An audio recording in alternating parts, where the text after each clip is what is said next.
But you're fine now. I think you're fine now. Hello and welcome to Yeah, Clevenard just TV, don't make too much of movement. where we connect global communities and So showcase one, inspiring stories from around the two, world. Clevenard three, TV is a platform dedicated to go. amplifying voices, bridging cultures, and fostering meaningful connections. Today, we are thrilled to bring you another captivating story of resilience, innovation, and success. Joining us today, we have two remarkable ladies, entrepreneurs, business women. They are also gospel singers. They are artists, so there is a gift there as well. And their journey embodies boldness, perseverance, and vision. Welcome to Clevenard TV, ladies. Thank you for being here. To start off, could you kindly introduce yourselves and tell us a bit about your journey? Just a little bit about your journey. I will start with Mrs. Lina Mdagani. Introduce yourself and tell us who Mrs. Mdagani is, where she's from, and yes, what is it that is happening now with your life? Take it away, my sister. Greetings, everyone. This is your girl, Lina Mdagane, aka Malinas. People know me as Malinas because I'm a gospel artist. I am from Soweto, the famous township in Soweto, Southwestern Township in Johannesburg, South Africa. Lina Mdagane was born and raised in Meadowlands, Zone 4, End of Fire. They call it End of Fire. It's a famous location of Soweto as well. So Lina Mdagane was born there in 1975 on the 8th of November. I'm actually turning 50, a big 50 this year.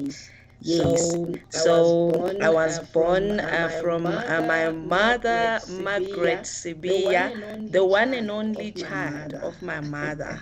Yes, Wow. yes. So that's where Malina's Lina Mdagane is coming from. And Malina's Lina Mdagane, I'm used to call myself Malinas now. So Lina Mdagane is also a businesswoman, and Lina Mdagane is also Malinas on the gospel side. I'm a gospel artist. So Malinas is my stage name from the artist side. So that's why now I'm used to call myself Malinas. I actually forgot my name. That is Lina. Yes. Wow, interesting. Thank you so much. I didn't introduce myself as well. My goodness, I just got straight, to the point. My name is Betty Peter. I am the regional director of Clevenard here in South Africa. So yes, we are here today. We're going to really enjoy this interview. And also we have with us Miss Kulufelo Monama. I don't want to say much, but if she can introduce herself, tell us who Kulu is, where Kulu is from, and what is Kulu doing now. Thank you, Kulu. Take it away, sis.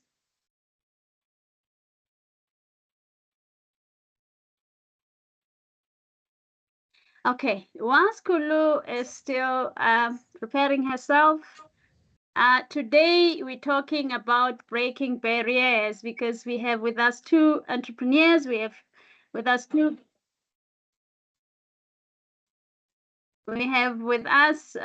two entrepreneurs, two business women, so who are going to share with us, the challenges of starting a business and how they actually were able to break through, for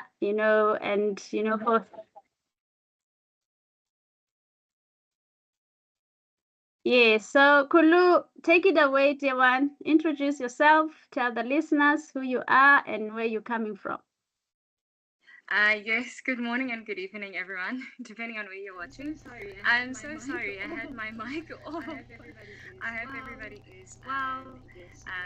Yes, my name is Khulufelo, and I am a businesswoman, and I'm also an artist. I had my start in the legal industry, so I'm a legal advisor by profession, and I've since gone into a couple industries, also in agriculture, and I am still quite young. I was born in 1998, and from there I've since moved on into the transfer printing industry, and I've been involved as well in Clevenard, South Africa. And my artist name is not Kulufelo, just like Malinas has said. And my stage name when I'm in the music circles is Ashira, which is my second name. That's Ashira, and that's what I go by. So Kulufelo is known in business circles, and Ashira is known in the music circles, and that's me. Thank you so much. Wow, wow, interesting, interesting. Wow, today we'll be talking about breaking barriers. As you have heard, that our guests today, are business women, entrepreneurs, and they're also gospel artists. So it's both ways. They are, their gift as well as also what they do on a daily basis. So tell us, uh, speaking of challenges, I'm going to start with you, Malina, because today we're talking to a woman who's married and also talking to a youth. So we're touching both worlds. Share with us about the major setbacks that turned out to be a blessing in disguise for your business. Okay. Firstly, I'm in the electrical engineering business, electrical engineering sector, where that industry is mainly dominated by men. So, as a woman tapping into the field where men are dominating, I remember when I first started the business, it was when I was still working. I was still an employee working for some company, and then I had to resign from that company in order to pursue business. So, what made me to really go into electrical engineering was because my husband is an engineer. So me as a business person, a person whom a business is in my blood, like the side of my father are business people. So I was doing hospitality, which was catering. That's the business that I was busy with at the time when I was tapping into the electrical engineering. So I took that big a risk to say I'm now changing from hospitality to the electrical engineering. I also want to do and see what is really happening. What are these men excited about? Because it's dominated by mainly men. So I also wanted to prove that as women, we can also tap into the industry of men. So a major setback was that I had to resign from my work. Remember, I was earning a salary, and now I must resign and risk not getting a salary every month, not even knowing how is the business going to do when you're first starting. You don't even know if you're going to get clients or whatever. But I took that risk, and then I said to my husband, we are tapping into the electrical engineering. Since you are a worker as well, let's do business in this field because you are an engineer. So I believe that you can do it also. Since when you are not at work, they even call you to come and work. So it means you are good at what you are doing. Then I started researching about this electrical engineering. I started now being involved, asking him, how do you do this and all that, you see, and making research. And The setback was that I had to resign and the salary was good where I was, but then I risked that, not knowing what's going to happen. But it turned out to be a major blessing when I now started this electrical engineering business, because it is a big industry. Yes, so it was truly a blessing for me to start this business. My God. Wow. So inspiring. You know, having to move from what you were comfortable in and having to go into something that you had no clue what it was about. Really takes boldness. That is indeed bold beginnings. And you know, also, I don't know if you had any fears, you know, because having to move from, you know, what you are comfortable with to something that you have no idea. Did you have any fears at all? Not really, because you know, as an entrepreneur, you bold like that. You take risks. You so I didn't have fears that much, but the only fear was of the losing that salary. You know, not knowing what's Yes. gonna happen next month. You know, but then that was that little fear. But I knew that at least my husband is still working. So if I resign and start pushing this, then my husband's salary will still carry us. And then, yes, that's how it happened. Okay, can we hear from Kulu? Kulu, can you tell us when you started your journey on being a business and an entrepreneur? Did you have any fears at all? And if so, any obstacles as well? I'm sure the youth would want to hear your side of the story on this one. Um, I was scared of failing because I had also left my job actually a couple of years now. I think just after COVID ended, I had left my job because I was so unhappy there, and I was like, okay, let me decide then what it is then. And this is not even the first business I've tried, by the way. So it's not like I was afraid of something that hadn't happened before. I have businesses that I did try and that did fail. A very real possibility that this thing that I'm pursuing could not work out.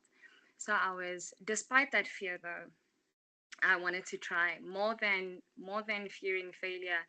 I I don't want to regret something that I didn't even try. So asking yourself what if is worse than at least knowing that, okay, I tried this and it didn't work out for me.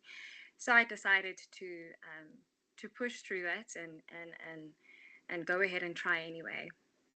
And I would say that in my, especially, starting out, we had asked Malena's about what was a setback for her. I would also say that I had absolutely no experience, so that was also adding to this fear of failure.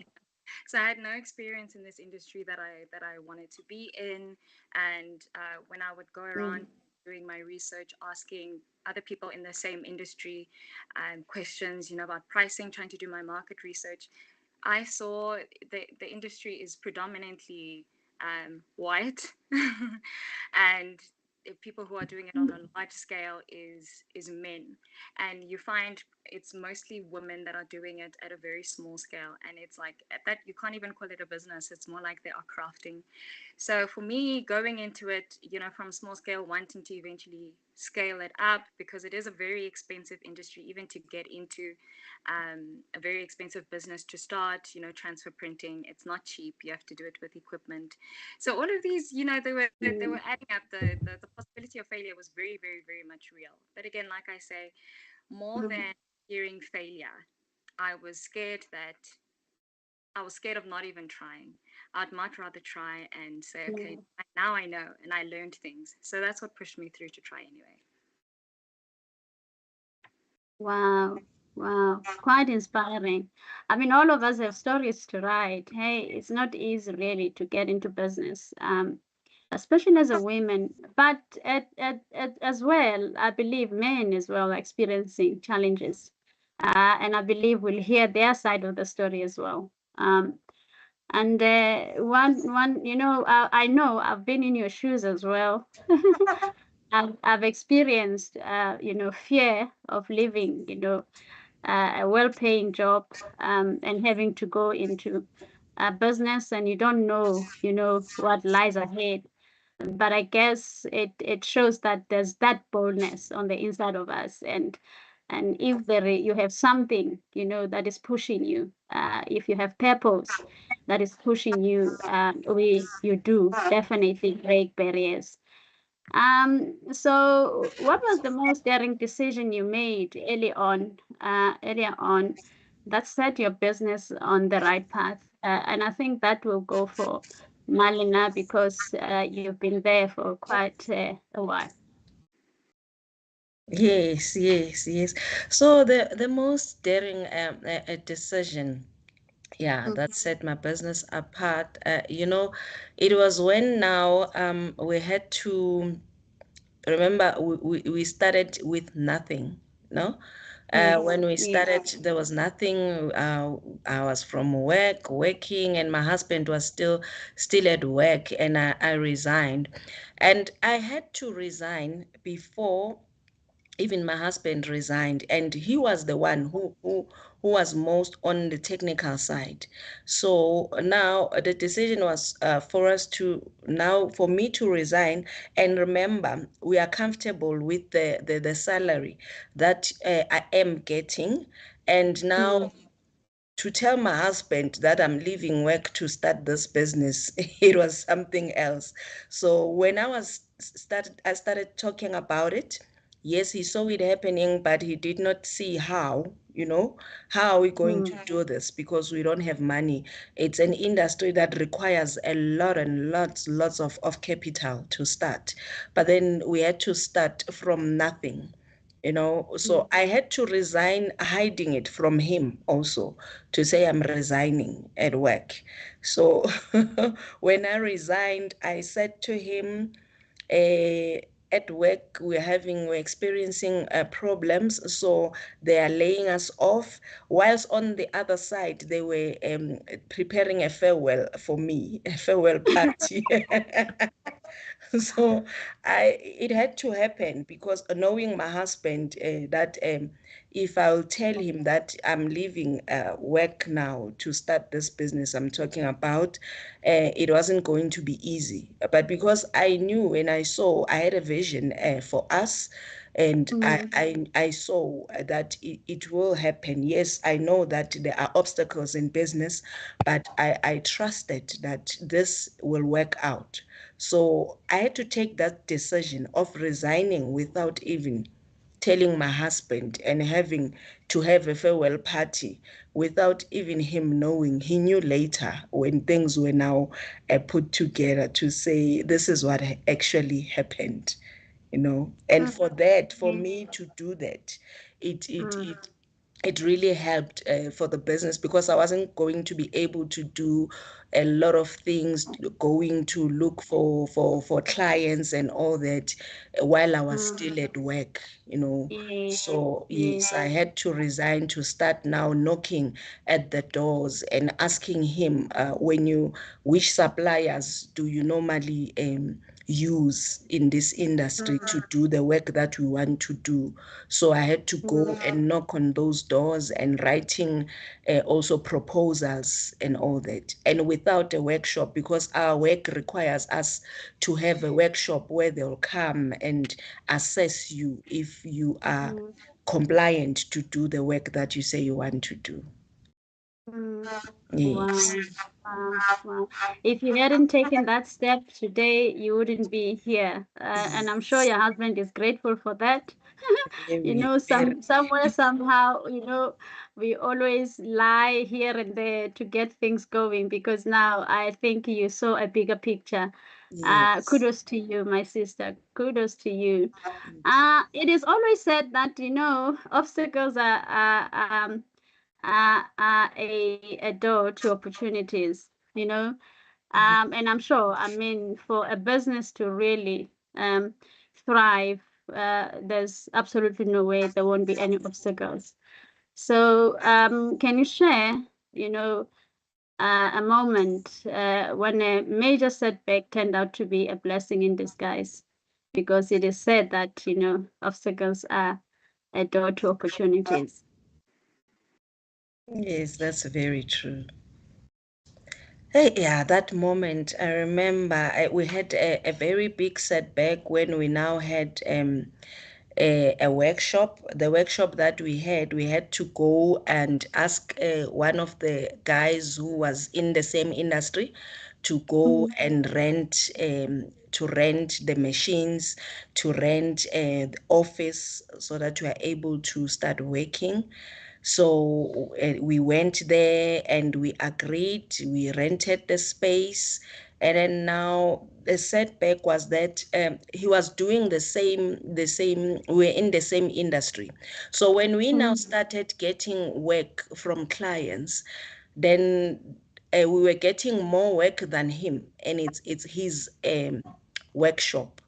And then now he started now having this little jealousy to say, how are these ones? They have just started in this they've just started the business and now they are getting more work than me. And now we had to find another workshop where now we are going to own the workshop. And that was a setback because now we had to stop with the production. We had to stop and move. And on the other hand, we don't have machines that are required to have. And then by God's grace, we found someone who was moving from another place, from the place that we found, moving to another place. So he said to us, no, I'm moving from here, but I'm going to leave some of the machines here.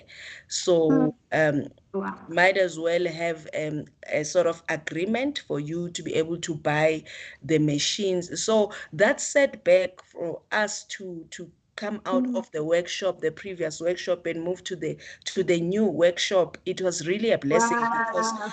we Wow. found machines that we did not buy. We did not have money for the machines. So it was truly a blessing. And during that time, our credit score were not looking good, even if we were saying we would want to look for funding and buy, it wasn't going to be possible. So that turned out to be a big blessing for us. Wow, wow, wow. Indeed, indeed. Obstacles are always an opportunity and they're always taking us to another level, in what in what we're doing. And it's unfortunate because some of us we see them as a setback, and yet it's a door for you to look, elsewhere as well. Thank you so much for sharing that story. And I'm sure people are also inspired and encouraged to say, whatever you're going through now, just know that that is a door to another level. There's something waiting for you on the other side. So, wow, wow, I'm so inspired. Kulufelo, as a young female entrepreneur, I'm sure there are obstacles that you are facing as well, having to knock on doors, So, what stereotypes do you encounter most? And I mean, I'm sure you encounter them. And I believe that you always prove it wrong. So, can you take us through what is it that you're experiencing? Because I know there are entrepreneurs that are young out there, that are trying to, start up a business, but now, there are obstacles in everything that we do. So, can you take us through your journey there? I think for me, because I am young and because I am a woman, and like I said, on the large scale, it's mostly, well, it's predominantly men in the transfer printing industry. So I would avoid, I would avoid meeting people face to face first a lot. So I would make sure to initiate a first communication where I'm very strong, which is via email and which is via a phone call. So I'd first establish communication there, so that when they do see me, already they've the prejudice is not the first thing that is dictating our relationship from the get-go. So it's more based on what I've already said and expertise that they've seen for themselves. So I would say for me it was, I haven't necessarily had to even experience that firsthand, because I would avoid it completely. I saw it in the legal industry where people don't think you know anything because you're young, you're a woman, and because I know, like I said, I know my strength is in communication. So I would leverage that.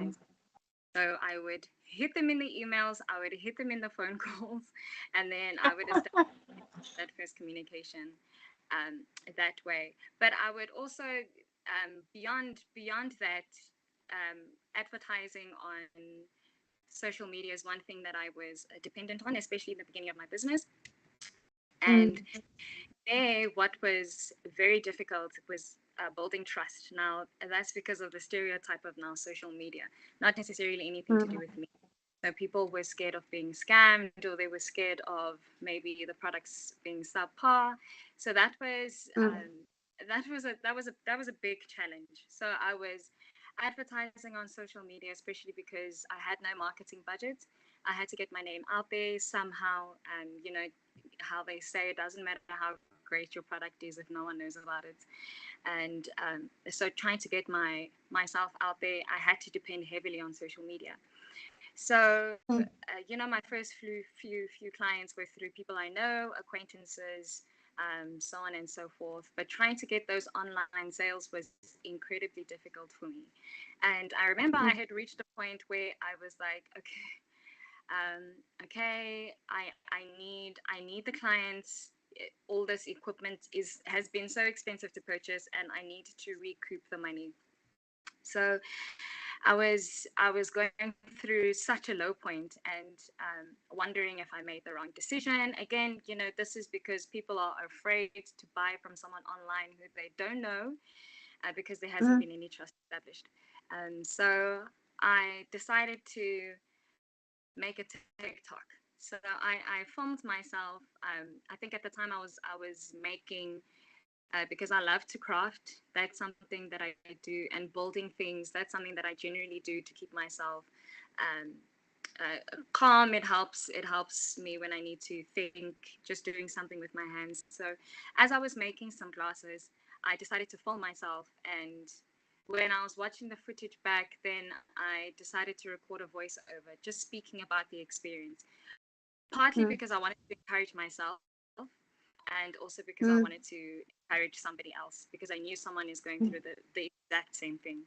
So I decided to then film it, and then when I posted it on TikTok, being very, very vulnerable about how this specific prejudice as well has affected me. Even though I am a real businesswoman, my products are good.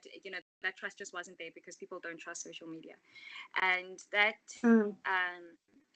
video is what helped people build an emotional connection to my business. And then from there, that's how my business started to get its name out. That video specifically went completely viral, and then I started to see a lot of sales. And from there, people were referring other people, and that's what kickstarted the online side of things. Though we do still push, offline sales. But that's how prejudice had pushed me to turn it into something that was a big point in my business, because we saw so many sales at that point. But yes. Oh, okay, thank you so much. What you just said now, as on how one can motivate themselves when they are down, those moments of doubts. So this is how you really pushed yourself, and really getting into your crafting, and that is what, because I'm sure there was a lot of doubt here and there, but you doing, getting into your crafting and knowing that it soothes you. That is what motivated you, from level of doubt, and look at, what it brought out for you. And now we are on the Clevenard platform, and you are part of Clevenard as an operations director. And that Clevenard also has a marketplace where people can market their products and list their products on the platform. What can you tell the viewers about the Clevenard marketplace, in relation to product listing and marketing? I will say this: social media it's a great way to generate natural traffic to maybe your profile. Like that, it's a great way because it's often free, and even if you do want to advertise, it's at very low cost. But the biggest issue is with social media, so many different people are seeing your product, and we do know that everything that you sell, each and every single product does have its target market. Not everyone is going to want a specific product. Now with social media, getting to your target market is very difficult because people who are seeing your videos are, it's a 7-year-old and it's someone who's 75, and maybe your target market is people who are between the ages of 16 and 30. But to get to those specific people is very difficult. And I was also saying today that maybe you're selling, beauty products, but because you're a beautiful woman and you're talking about your beauty products on TikTok, but you end up attracting men instead because you're a beautiful woman. They just want to see you, but you're still not getting to your target market, which is women. So the difference between now social media and Clevenard is that social media, you have to also get to the people who are willing to buy. So even if you do get to your target market, maybe that person is not at the position to purchase your product yet, even though they do need it. And a lot of, in marketing, what we want is we want the customer to buy then and there, or else you'll have to keep putting it in front of their face again and again to keep it in their mind that, oh, I can get this product at this specific place. But with algorithms on social media, that is very difficult to even come up on the same profile 3 times for someone to finally decide to make that purchase. So now with Clevenard, the biggest difference is that it's putting you in front of people who are ready to buy your product. So it's not, people who are not there to maybe watch dancing videos and then they see your product and think, oh, that's nice, and they can move on. But it's people who are looking for your product and who are ready to buy your product. So it takes out a lot of, I'd say, noise of social media. That's, for me, that's the biggest difference between Clevenard Marketplace and social media, and why Clevenard Marketplace is necessary. Though social media still has its strengths, definitely, but if we're looking at driving sales specifically, I'd say that's where the marketplace definitely trumps social media. Wow, thank you so much. Thank you so much. I'm sure the viewers will now visit Clevenard.com, sign up, and go to the marketplace and start listing your products. Because as it is now, you can list 2 of your products for free on the marketplace. And remember that your market is the global market. It's not only South African market. So Mrs. Mdagane, Mrs. Lena, tell us, now that your story is featured on an international platform like Clevenard, how does it feel? It feels so great. It feels so great, and I'm hoping that it will touch a lot of people, and also I will also get sales from Clevenard. I'm definitely going to put my items there so that people know what Lena's business does and all that. So I'm really grateful. I'm excited. Wow. We are also honored and grateful. And looking at Clevenard TV, in what ways do you think it will bridge the gap between South African entrepreneurs and the global opportunities? And I think also Kulu can answer that. You can answer, Mrs. Mdagane. Pardon, can you please repeat the question? Okay, how can Clevenard TV bridge the gap between South African entrepreneurs and the global market or opportunities? Yeah, look, Clevenard, it's a really a big platform. I went through and I read through. So I saw it's a big platform. It's a great platform that can really help bridge the gap between global and South Africans, because as Kolo was saying, the marketplace on the social media, mostly it's not as, yes, it's got its power here and there, but with Clevenard, it takes you direct to your target market, people who will definitely say this is what I want, and they actually buy your product. So it will really help us as South Africans to be known globally, to be known out there, not just doing business here around in South Africa, but because our services are also needed globally. So it will really, it's a great platform.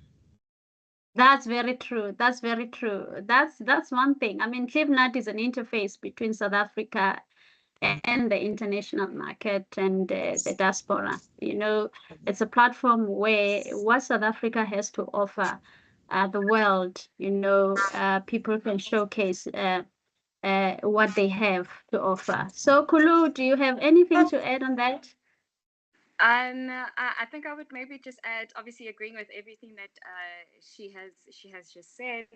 I'd also just add, you know, for me as an entrepreneur, when I cast my net, you know, there's only a certain distance that it can possibly reach. You know, if we're looking at the global stage as an ocean, for example, I mean, my net can only be so big, and obviously there's just that it can't reach. So with Clevenet TV, it would help to land that net so much more, to catch people that I never would have just on my own. And you know, I would also just encourage people, because beyond, I know sometimes we think that, oh, I'm not ready to even ship my products to the global market. We think, you know, the logistics of imports and whatnot, but even something, you know, as like digital products. For example, my business, we do workshops for people who are just starting out in the transfer printing industry and want to learn. But, you know, that's something that can be marketed to anybody in the world, because it's something that we do online. So even your digital products, services, and your products that you can you know, this is also with marketplace, but with Clevenet TV, you can also now be connected with people like Mrs. Ndakani and myself, and the people who have already been on this on this program, and people who are going to be on this program. You know, it's helping us bridge these gaps that were honestly very big before, because we are limited on. So now being able to reach over the ocean to make those connections, I think is incredible, and it's very valuable. It's very valuable. That's true. Very, very valuable, because it's something that we never had. And we are really grateful that we have the opportunity. And also, I mean, another way of marketing, because this is a media platform. We also have Clevenard Radio as well, where we'll also be promoting, you know, products. And yes, I mean, every sector that is there. It's not only, you know, confined to a few, but everything that is sellable. I think it's very important for us to really, you know, stop being confined to South Africa, but to let us know that what we have, somebody needs it on the other side. So that is very, very important. And media is very powerful in influencing that. So as Clevenard, we really want to help people change their mindset and not to be confined to, you know, your locality, but to know that, you know what, there is so much more out there. So Clevenard is there for that. So thank you so much.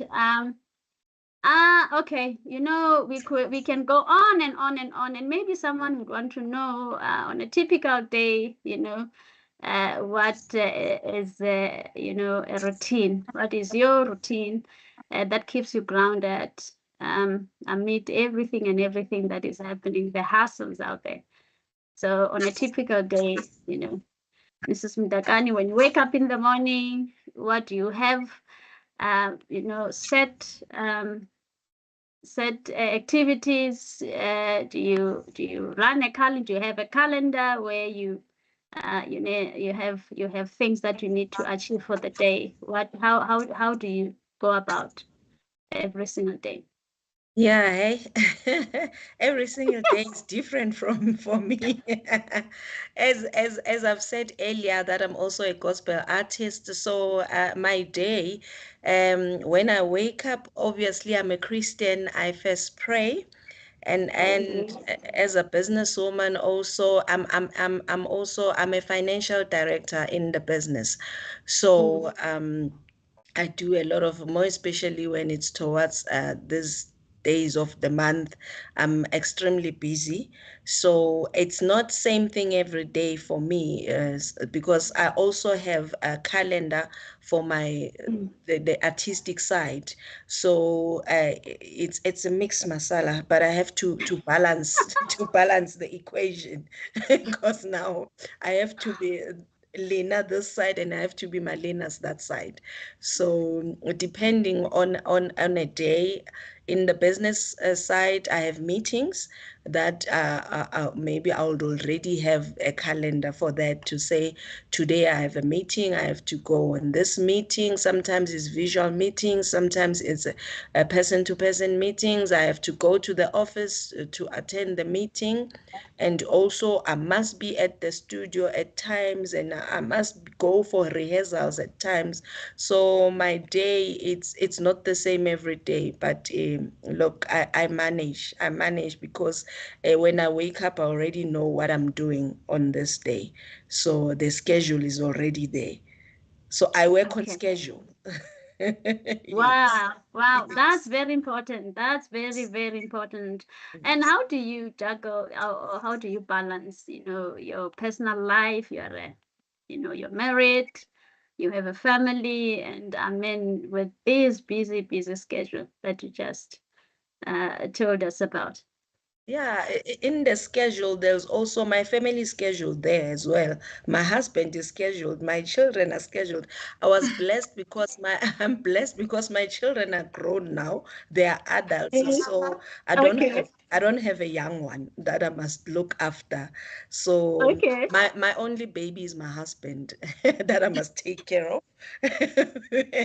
That's my firstborn because it's only the two of us in the house. The adults are gone now. Yeah. So Okay.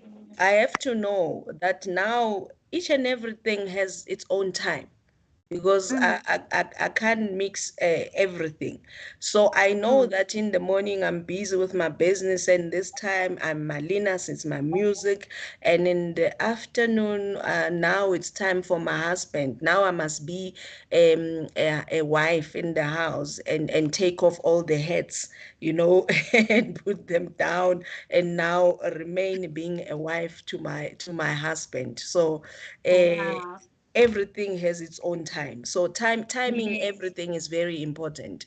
So Mm, so that you know how to balance each and everything. mm, Even if you are mm, busy, you can't say you don't have time for anything, because the mm, time is in my hands. So I know how to play around with this time so that I balance each and everything in my life. Wow.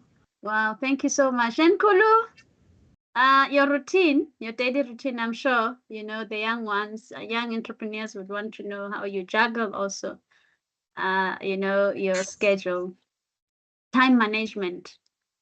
Mm. For me, I am lucky that I don't have any familial commitments. So a lot of my time is my own.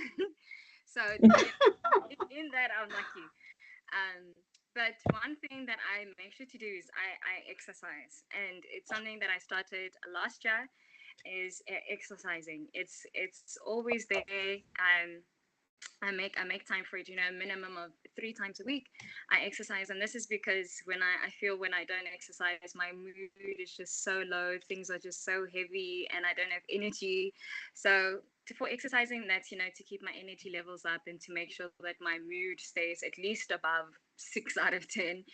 And one thing also is, the same with Mrs. Mdakani, my days don't look the same, which is something that I like. That's why I left the corporate world. That having your day looking exactly the same is something that I completely hated. So, I alternate between then meetings and also the artist side. I'm also involved in our church, so it can no day looks the same. No day looks the same. But one thing that is consistent in my day is probably meetings, but also exercising. And I'm getting into a lot of foods, like what I consume. So smoothies, I make sure to grab a fruit smoothie with proteins in it. But yeah, I think I'm placing a lot of my focus on actually self-care in my daily routine. So I'm trying not to spend as much time as I was, just grinding. I'm trying to, form some habits. I'm still trying some habits to make time for myself. Wow. Wow, it's so inspiring. I mean, we always have to remember that this body is the one that is carrying us. If we don't take care of it, unfortunately, we might not be in a position to fulfill what we desire or our purpose.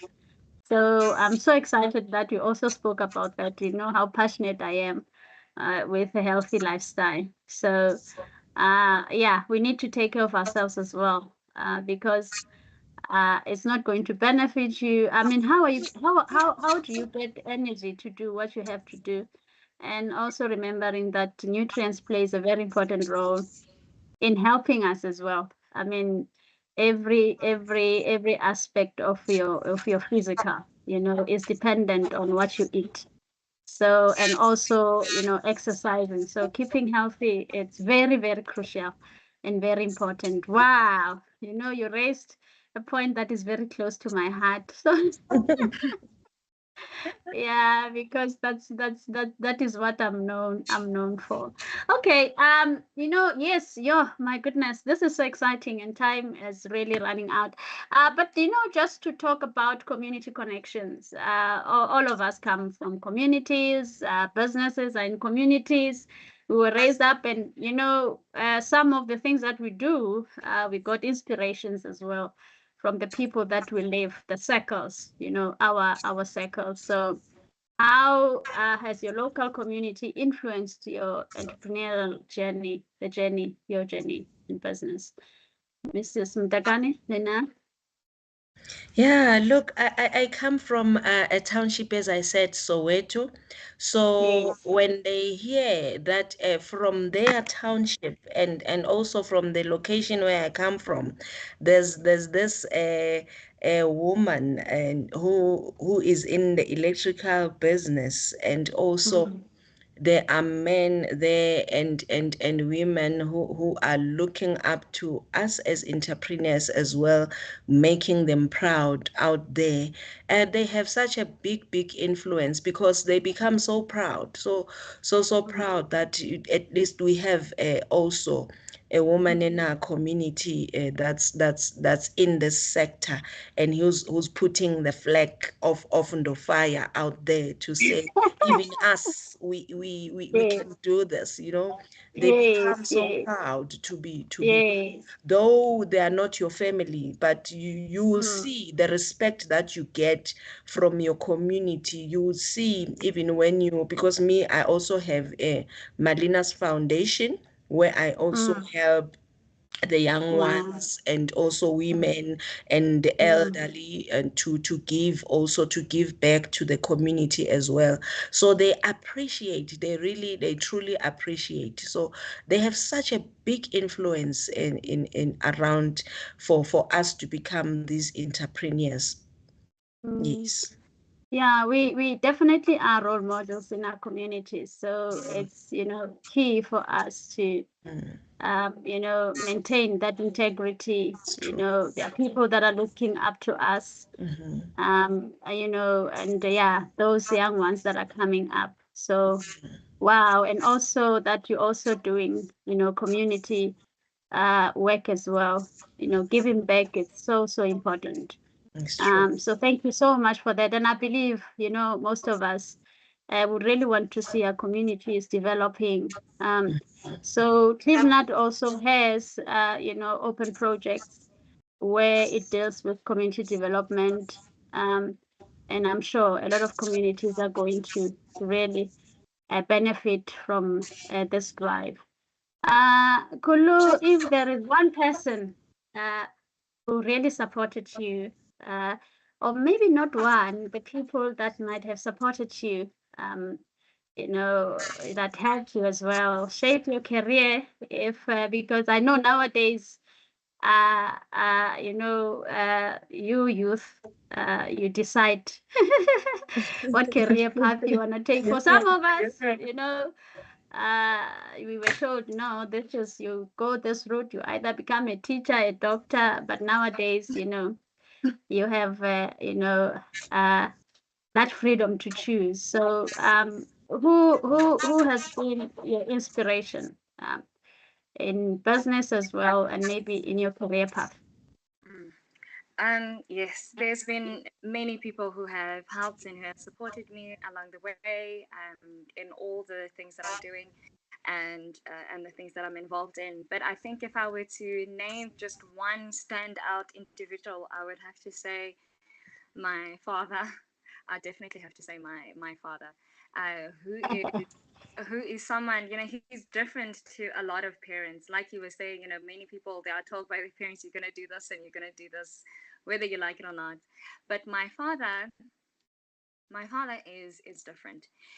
When I had, when I had started out working, and I was working in a place of employment that was just very, very, very toxic, and I was so unhappy there. And he said one thing to me, because I was scared to leave my job. I was living in Sandton at the time. I still had some time on my rental agreement, so I couldn't. Um, but he said to me that, you know what, there is nothing is worth your peace, nothing. And he didn't say much else. He didn't tell me leave your job. He didn't, but he made it clear that whatever my decision is, that he would support me. And so when I left my job, I did. And even, when I was struggling with my schoolwork, when I was in varsity, when I was really, really, really struggling, he also said to me that, I wasn't even sure if I was going to pass at some point. And he said to me that nothing changes. You relax, nothing changes, and he was saying that even though it looks like I'm not going to pass and I'm not going to become a legal advisor, he was saying to me that no, nothing changes. You are still a legal advisor. And that sort of advice doesn't really make sense, but he was reminding me to keep my eye on what I believe is the truth, and not reality. So those teachings from my father have really helped push me through many difficult situations in life as well. And he also supported me financially. I am someone who, I'm very ambitious. I'm very ambitious. So, but a lot of my ambitious ideas need money. So when I had no prospects of funding, even for something that was a really good idea, then my father, he would fork out the money to help me. Even in my music career, when I was recording, when I was filming music videos, it was my father that was financing me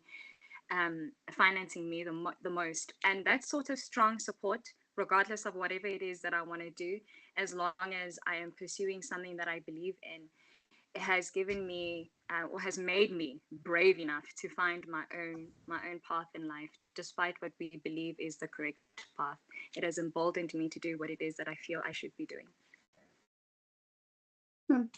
And then the business side, where did you get the inspiration from? So I like when I spend time on social media, it's not, I'm not watching dances or anything. I love to grab inspiration from people. So I look for people who inspire me.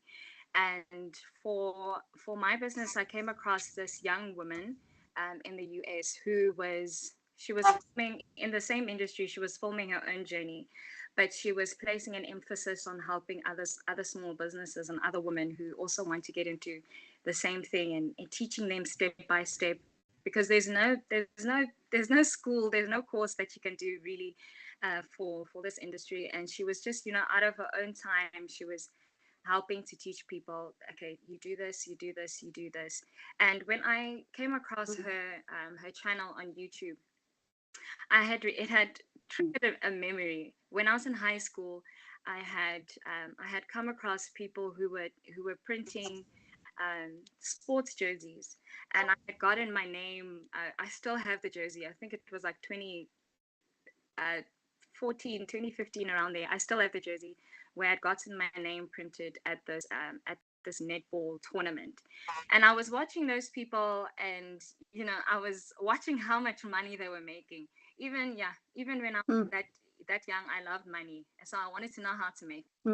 So I needed to know how to make money. So I saw what these people were doing, and I was like, okay, this is so interesting. And till now I kept the jersey.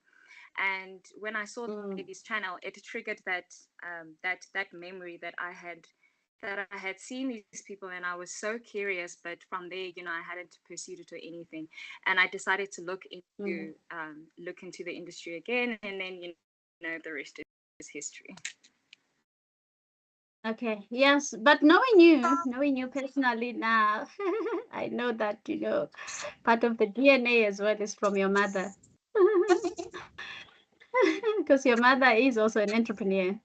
So yes, that is also in the blood. Yes, So yeah, so I think it starts there. It's in the blood. Yes, yes, Yes, she yes, actually yes. forced me to start a business twice. She had, because she really encourages business. So she had, Oh she put yes. in business incubation programs, and also when she, in our agricultural operation, took me by the hand. Let's do this thing. And even when I do have ideas for business, she's also willing to help out. She's also willing to Wow. support. So business minded, my mom, yeah, 110%. Yes. 100. That is so true. Yeah, so yeah, that's the thing. Parents are there to support their children because, we want what is best for them.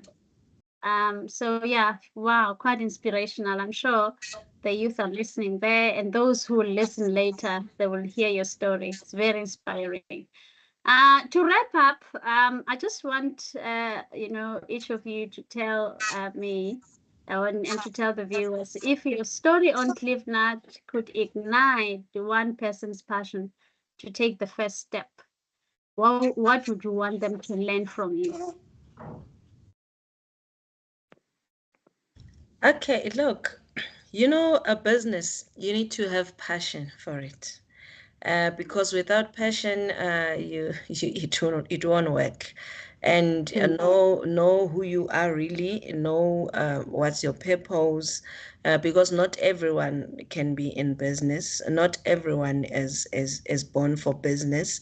It's in the DNA. As we are saying, from my side, it's from my father's side. I knew Wow. from a very young age that my father's side, the business is strong. From my mother's side, I took the music side, So you must follow your heart. We know most of the time we are very comfortable in just earning a salary and just not worrying about anything. But if you know that your business is in you, it's your passion, just go for it. Because when business is your passion, it doesn't matter what comes.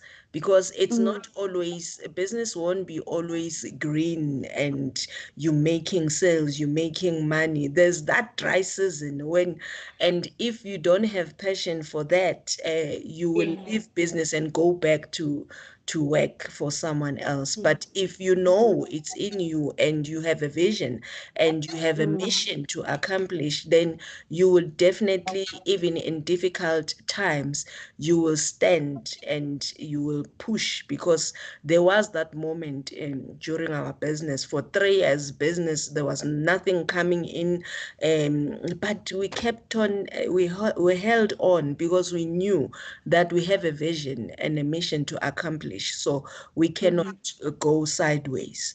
So it's important to know who you are. It is important to know that you are passionate about it, because if you are getting into it just for money, yes, when we do business, the main goal is to make money. That's very true. But then if you only have that in your mind that you just want to make money, it won't work out for you, because there are those difficult times in business when there's no money and you still have to push and be in business. Yes. Wow, wow. That's very true, because I mean, without purpose, and also without a vision, Yes. we know when there's no vision, there's absolutely no way you'll be in a position to fulfill True. your purpose. Kuno, do you want to also say something on that? Yes, I think like Mrs. Tamtakani said, is consistency is important, and showing up for yourself and showing up for your business is also important. But I think, just like she said, if you're in it for the love of money, then it's just, also, but on the flip side, then if your goal is money for your business, even once you achieve it, once you do have it, now what? So just making sure that you don't align your goals with something that is as fleeting as money.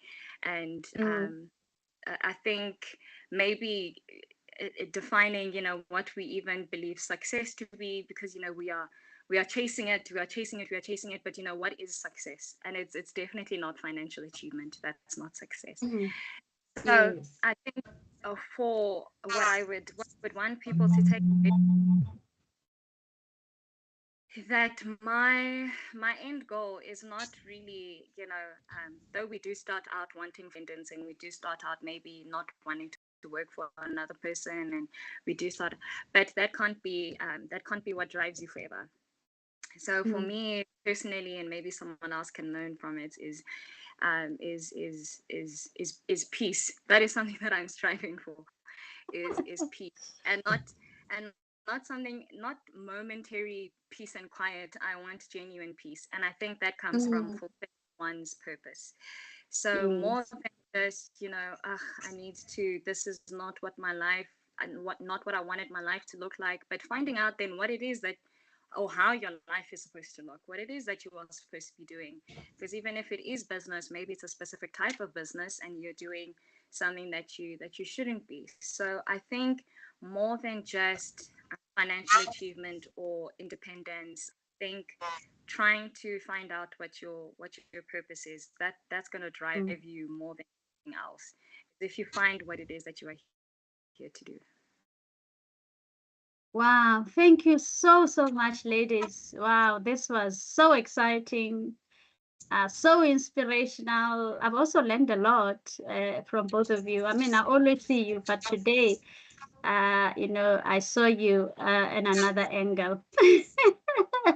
Yeah, I saw you in another angle, and I'm so excited to have had this interview with you. And I believe that people who will log into the Clevenard website, will get this information. And this is really a life transforming, information. And I believe and hope that we'll meet again and, talk more on business and entrepreneurship, because a lot of us still want to know more. So thank you so much for making time. I know Miss Lena is supposed to go for rehearsals. And by the way, she's also a nominee for the Clevenard Radio Music Awards. Oh, Kulufelo, sorry, my darling. She couldn't she couldn't be part because that will be a conflict of interest as a director. Yeah, on Clevenard. But anyway, all of the best, Mrs. Lena. And thank you so much, ladies. I really, really appreciate your time and everything that we've learned from you. And I also want to say thank you to the viewers out there. And we'll be coming back more and more with more inspirational, motivative, and informative, talks here on Business Talks on Clevenard TV. Thank you so much. Thank you. Thank you. Thank you for having me. Thank you. Thank you, Kulu. Bye. Bye.